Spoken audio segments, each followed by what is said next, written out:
ಮತ್ತೊಮ್ಮೆ ಟಿವಿ 20 ಕನ್ನಡ ವಾಹಿನಿಗೆ ಸ್ವಾಗತ. ರಾಯಚೂರು ಜಿಲ್ಲೆ ಮಸ್ಕಿ ತಾಲೂಕಿನ ತುಗ್ಗಲದಿನ್ನಿ ಗ್ರಾಮದಲ್ಲಿ ವಾಸಿಸುವ ವೃದ್ಧೆ ರಂಗಮ್ಮ ಕಳೆದ 10 ವರ್ಷಗಳಿಂದ ಮೇಲ್ಛಾವಣಿ ಇಲ್ಲದ 4 ಗೋಡೆಗಳ ಮಧ್ಯೆ ಜೀವನ ಸಾಗಿಸುತ್ತಿರುವ ದುಃಖಕರ ಘಟನೆ ಬೆಳಕಿಗೆ ಬಂದಿದೆ. ಮುಪ್ಪಿನ ವಯಸ್ಸಲ್ಲಿ ಜೀವನದ ಸಂಕಷ್ಟವನ್ನ ಎದುರಿಸ್ತಾ ಇರುವ ರಂಗಮ್ಮ ಚಳಿ, ಮಳೆ ಹಾಗೂ ಬಿಸಿಲಿನ ನಡುವೆಯೇ ಬದುಕು ಸಾಗಿಸ್ತಾ ಇದ್ದಾರೆ.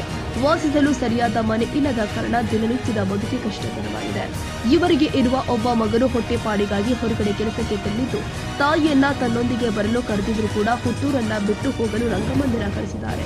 ಸರ್ಕಾರದ ವಸತಿ ಯೋಜನೆಗಳ ಅಡಿ ಮನೆ ಸಿಗುವ ನಿರೀಕ್ಷೆಯಲ್ಲಿ ರಂಗಮ್ಮ ಹಲವು ಬಾರಿ ಗ್ರಾಮ ಪಂಚಾಯಿತಿ ಅಧಿಕಾರಿಗಳಿಂದ ಹಿಡಿದು ಸ್ಥಳೀಯ ಶಾಸಕರವರೆಗೆ ಮನವಿ ಸಲ್ಲಿಸಿದ್ದಾರೆ. ಆದರೆ ಇದುವರೆಗೂ ಯಾವುದೇ ಪ್ರಯೋಜನವಾಗಿಲ್ಲ ಎನ್ನುವುದು ಅಜ್ಜಿಯ ನೋವು. ಚುನಾವಣೆ ಸಮಯದಲ್ಲಿ ಮಾತ್ರ ನನ್ನನ್ನು ನೆನಪಿಸಿಕೊಳ್ತಾರೆ, ಆದರೆ ಸಮಸ್ಯೆ ಪರಿಹಾರವಾಗಿಲ್ಲ ಅಂತ ರಂಗಮ್ಮ ಕಣ್ಣೀರಿನಿಂದ ತಮ್ಮ ದುಃಖವನ್ನು ವ್ಯಕ್ತಪಡಿಸಿದ್ದಾರೆ. 10 ವರ್ಷಗಳಾದರೂ ಕೂಡ ಒಂದು ಮನೆ ಕೊಡಲು ಸಾಧ್ಯವಾಗದಿರುವುದು ಅಧಿಕಾರಿಗಳು ಹಾಗೂ ಜನಪ್ರತಿನಿಧಿಗಳ ನಿರ್ಲಕ್ಷ್ಯವನ್ನ ತೋರಿಸ್ತಾ ಇದೆ ಎಂಬ ಆಕ್ರೋಶ ಸ್ಥಳೀಯರಲ್ಲಿ ವ್ಯಕ್ತವಾಗಿದೆ. ತಕ್ಷಣವೇ ಸಂಬಂಧಿಸಿದ ಇಲಾಖೆ ಗಮನ ಹರಿಸಿ ರಂಗಮ್ಮಗೆ ವಸತಿ ಸೌಲಭ್ಯ ಒದಗಿಸಬೇಕು ಅಂತ ಗ್ರಾಮಸ್ಥರು ಆಗ್ರಹಿಸಿದ್ದಾರೆ.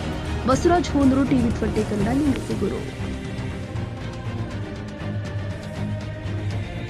ಕನ್ನಡಿಗರ ಮೆಚ್ಚಿನ ನಿಮ್ಮ ಟಿವಿ 20 ಕನ್ನಡ ವಾಹಿನಿ ಇದೀಗ ಟಿವಿಯಲ್ಲಿ ಲಭ್ಯ.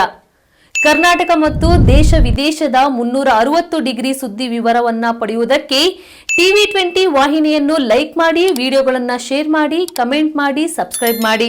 HCN ಕೇಬಲ್ 842 ನಂಬರ್ನಲ್ಲಿ ಹುಕ್ಕೇರಿ ತಾಲೂಕು ಹಾಗೂ ಸಂಕೇಶ್ವರದ ಸುತ್ತಮುತ್ತಲಿನ ಹಳ್ಳಿಗಳಲ್ಲಿ ಲಭ್ಯ. PCN ಕೇಬಲ್ 129 ನಂಬರ್ನಲ್ಲಿ ಹಾರುಗೆರೆ ಸುತ್ತಮುತ್ತಲಿನ ಹಳ್ಳಿಗಳಲ್ಲಿ ಲಭ್ಯ. ರಾಯಬಾಗ್ ಡಿಜಿಟಲ್ ಚಾನೆಲ್ ಕೇಬಲ್ 80ನೇ ನಂಬರ್ನಲ್ಲಿ ರಾಯಬಾಗ ತಾಲೂಕಿನ ಸುತ್ತಮುತ್ತಲಿನ ಹಳ್ಳಿಗಳಲ್ಲಿ ಲಭ್ಯ. UDCN ಕೇಬಲ್ ನೆಟ್ವರ್ಕ್ ಉಗಾರ ಸುತ್ತಮುತ್ತಲಿನ ಹಳ್ಳಿಗಳಲ್ಲಿ ನಿಮ್ಮ ಟಿವಿ 20 ಕನ್ನಡ ವಾಹಿನಿಯೂ ಲಭ್ಯ.